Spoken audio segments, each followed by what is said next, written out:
साबिक वजीर हरीश राव ने कहा कि किसानों के लिए धान के बोनस से मुताल्लिक इस्तेफसार किए जाने पर वजीर ज़राअत ने कुछ लोग भौंक रहे हैं कहते हुए किसानों का कुत्तों से मावजाना कर रहे हैं। उन्होंने जगतियाल जिले के कुडमियाल मंडल के पुडूर में अनाज की खरीदारी मरकज का मुआयना किया। इस मौके पर उन्होंने कहा कि कांग्रेस हुकूमत के इख्तिदार में आने से पहले ये बॉन्ड पेपर पर लिख कर दिया था, धान को बोनस देने का वादा किया था, लेकिन आज वो सिर्फ बारीक धान को ही देने की बातें कर रहे हैं।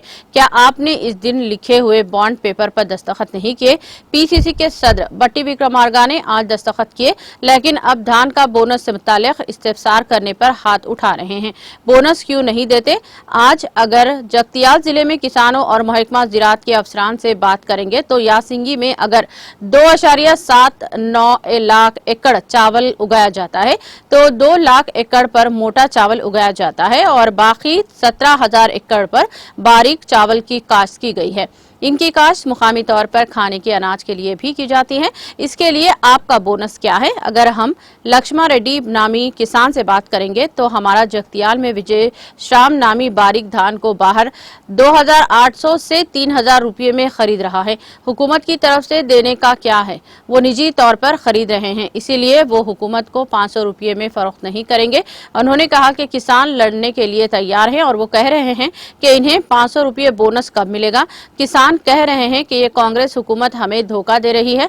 हरीश राव ने हुकूमत से किसानों के गीले अनाज को खरीदने के अलावा इन्हें 500 रुपये बोनस देने का मुतालिबा किया।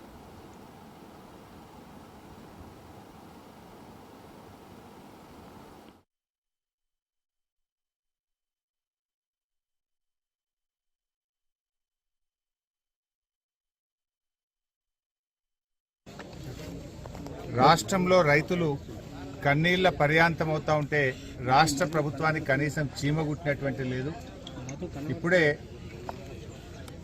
మల్లికాంబ అనేటువంటి రైతు తన కళ్ళల్లో నీళ్లు పెట్టుకొని గత 15-20 రోజులుగా తాను పడ్డ కష్టాలను వివరిస్తూ ఉంటే ఇవాళ హృదయం ద్రవించినటువంటి పరిస్థితి. అంటే ఈ ప్రభుత్వం హైదరాబాద్లో కూర్చొని మాటలు మాత్రం కోటలు దాటుతున్నాయి. మేము తడిసిన వడ్లు కొంటాము, అన్ని వడ్లు కొంటాము, చివరి గింజ కొంటాము అని మాటలు మాత్రం చెప్తున్నారు. కానీ క్షేత్రస్థాయిలో ఆ పరిస్థితి లేదు.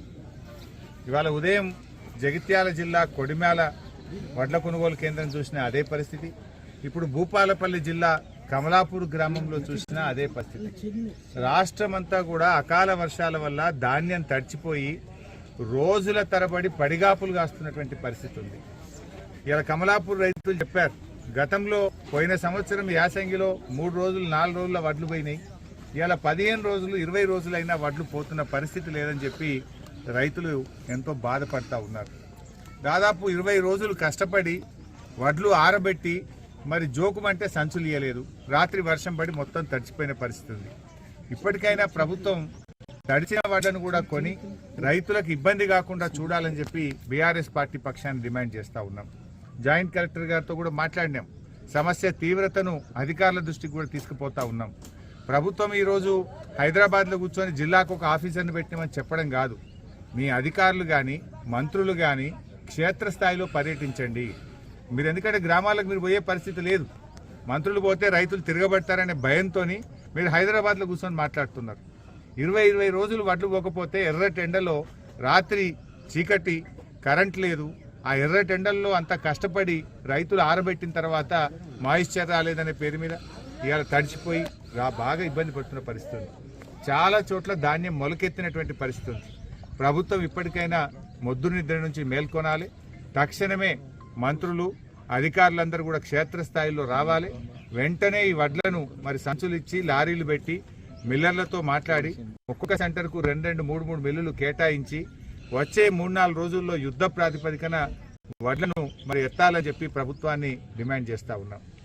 రేవంత్ రెడ్డి గారు సన్నాలకే బోనస్ అంటున్నాడు. మరి ఇదెక్కడి పద్ధతి? ఇవాళ ఇక్కడ రైతులతో మాట్లాడితే ఏమంటున్నారు? కమలాపూర్ రైతులు ఏమంటున్నారంటే, మా దగ్గర జై కిసాన్ వెరైటీ పండితే క్వింటాల్కు 3,000 రూపాయలకు బయటనే కొంటారు, దానికి గవర్నమెంట్ కొనే అవసరమే లేదంటారు. ఇవాళ